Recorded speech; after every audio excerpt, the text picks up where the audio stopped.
Welcome back to my class. Today, degree third year এবং honours second ইয়ারের compulsory ইংলিশের একটি গুরুত্বপূর্ণ টপিক নিয়ে আজকে আমি আলোচনা করতে যাচ্ছি। টপিকটি হলো WH question making. How to make a WH question by using only one single rule. একটি মাত্র রুল ব্যবহার করে কিভাবে তোমরা খুব সহজে WH question তৈরি করতে পারবে সেই বিষয়টি নিয়ে আজকে আমি আলোচনা করতে যাচ্ছি। So let's start how to make WH question. First look, Rafi went to Dhaka. This is a sentence. এই সেন্টেন্সটিকে আমরা WH question করতে চাই। তাহলে WH question এর জন্য প্রথমত তোমাদের মনে রাখতে হবে আমরা কোনো না কোনো একটি শব্দের পরিবর্তে WH questionটি ব্যবহার করব। WH ওয়ার্ডটি ব্যবহার করব। এখানে আমরা কোন শব্দের পরিবর্তে ব্যবহার করতে চাই? এখানে আমরা ঢাকার পরিবর্তে ব্যবহার করতে চাই। ঢাকা কোন জাতীয় শব্দ? এটা একটা স্থানকে নির্দেশ করে। স্থানের পরিবর্তে আমরা কোন WH ওয়ার্ডটি ব্যবহার করি?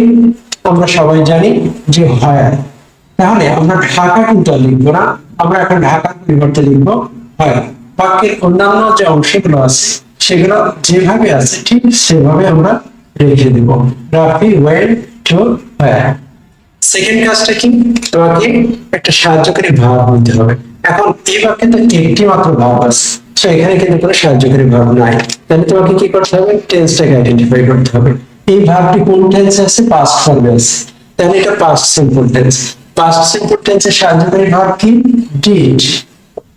এবং এই ডিড যখন ব্যবহার করবে তখন প্রিন্সিপাল ভার্ব কিন্তু আর পাস্টে থাকবে না, তখন সেটি হয়ে যাবে প্রেজেন্ট। এটা কিন্তু মনে রাখতে হবে। তাহলে এখন আমাদের সাহায্যকারী ভার্বের দরকার কেন?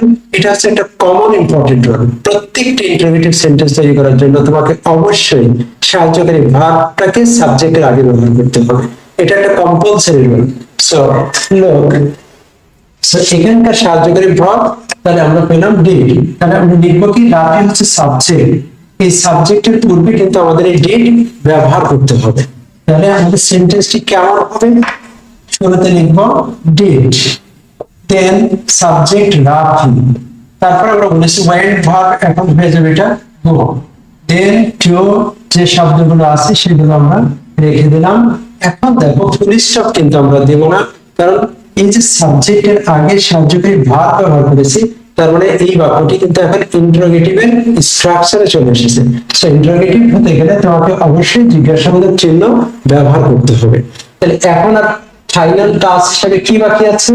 আমাদেরকে অবশ্যই মনে রাখতে হবে WH ওয়ার্ড বাক্যের শেষে থাকুক, মাঝে থাকুক আর যেখানেই থাকুক, যদি আমরা WH ওয়ার্ড দিয়ে কোশ্চেন বানাতে চাই তাহলে অবশ্যই সেই WH ওয়ার্ডটাকে তোমাকে সেন্টেন্সের শুরুতে দিতে হবে। তাহলে এখান থেকে আমরা এটা সেন্টেন্সের শুরুতে ব্যবহার করব, লিখব হোয়ার ডিড রাফি গো। এখন টু হচ্ছে প্রিপোজিশন, এটার পরে নাউন বা প্রোনাউন থাকা লাগে। নাউন প্রোনাউন না থাকলে ওই প্রিপোজিশনের আর কোনো প্রয়োজন নাই। তাহলে আমরা এই জিজ্ঞাসাবাদের চিহ্নটা এখন গো এর পরে লিখব। তাহলে আমাদের WH কোশ্চেনটা কেমন হলো? Where did Rafi go. So this is very simple and easily you can make WH question by using only one single rule.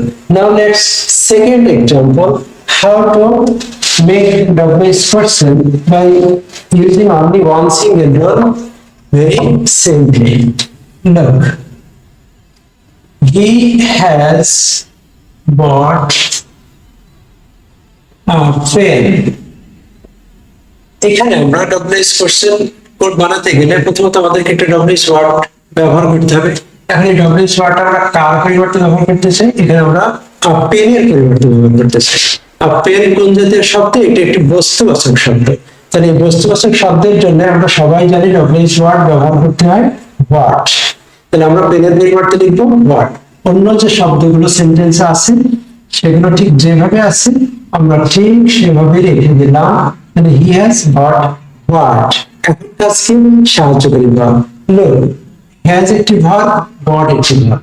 So দুইটা ভার্ব আছে, সেই ক্ষেত্রে প্রথমটি হচ্ছে অক্সিলারি বা সাহায্যকারী ভার্ব, দ্বিতীয়টি হচ্ছে প্রিন্সিপাল ভার্ব। তাহলে সাহায্যকারী ভার্ব যেহেতু আমরা এখানে পেয়ে গেছি, তাহলে আমাদের টেন্স আইডেন্টিফিকেশনের আর কোনো প্রয়োজন নাই। কাজ কি?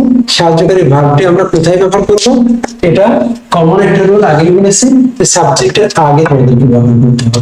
তাহলে আমরা এটাকে একটু রিঅ্যারেঞ্জ করি, হ্যাজটাকে আগে নিই, সাবজেক্টটাকে পরে নিই, দেন যেগুলো আছে সেগুলো আমরা অ্যাজ ইউজুয়াল রেখে দিই।